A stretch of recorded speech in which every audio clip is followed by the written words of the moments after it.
I'm meteorologist Nicholas Herboso. An update on what is now designated as Potential Tropical Cyclone 6 in the southwestern Gulf of Mexico. This is as of 4 p.m. Central Daylight Time on your Sunday. This is a potential tropical cyclone. That means that we have a system that is going to potentially become a tropical depression, tropical storm, or maybe even more. It would likely become a tropical storm because it already has winds of 50 miles per hour. That is above tropical storm strength. It just does not have that perfect, well-defined center of circulation just yet. The hurricane hunters have been investigating this thing. Here's the latest track from the National Hurricane Center. I want you to notice a couple things. This is a slightly wider track. I also want you to notice that it does not come to the Fox 10 viewing area. It is going to be to our west. The main impacts from this system will be west of the Fox 10 viewing area. However, we are on the eastern side of this system, so we will still see some impacts. They will not be significant. They will not be direct, though. Here's the track and timing. You see Tuesday into Wednesday, this storm moving along the Texas coast. It could take that western side of the track and make landfall in Texas, or it could take the eastern side of the track, make landfall in Louisiana. If it takes the eastern side of the track, we will see more impacts, but again, not really anticipating very significant impacts, just some heavy rain and breezy conditions as we get Wednesday into Thursday. We'll take a look at that in more detail in a second. 75 mile per hour Category 1 hurricane from the National Hurricane Center here. Wednesday, 1 p.m. The center of the track somewhere near Cameron, Louisiana, Lake Charles, Lafayette, Louisiana. But there's some range in that. Then it moves to the north and it begins to dissipate over the lower Mississippi Valley.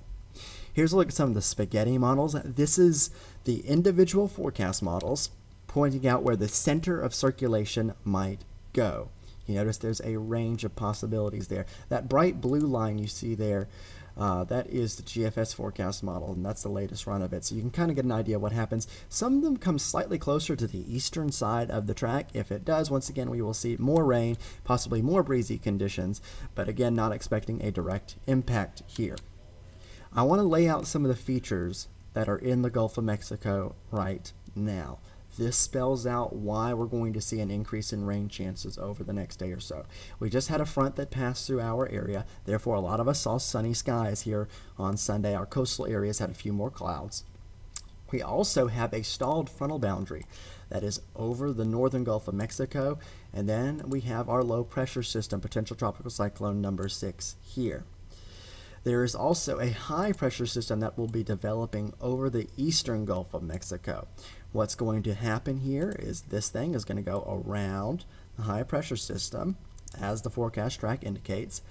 Our area of our surface front, I should say, will be drifting north with this. So all of this green, all of this moisture that you see will push north around the hot flow of the high pressure system and into the deep south.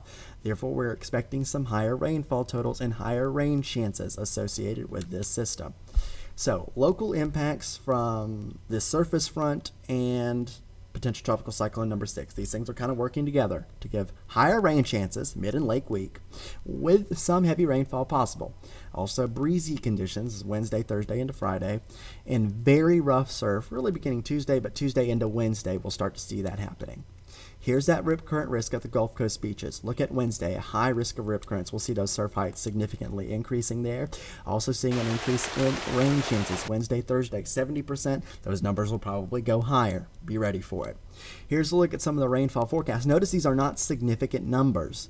Only 5 inches at the coast. Only 3 inches along I-10 or north of I-10. Highway 84, 2.5 to 2 inches. That's not significant, but it's enough to possibly, if it comes fast, cause some localized flash flooding, something we'll keep an eye on. Again, I'm not anticipating a major flooding issue for us here locally. That is because our ground is pretty dry already.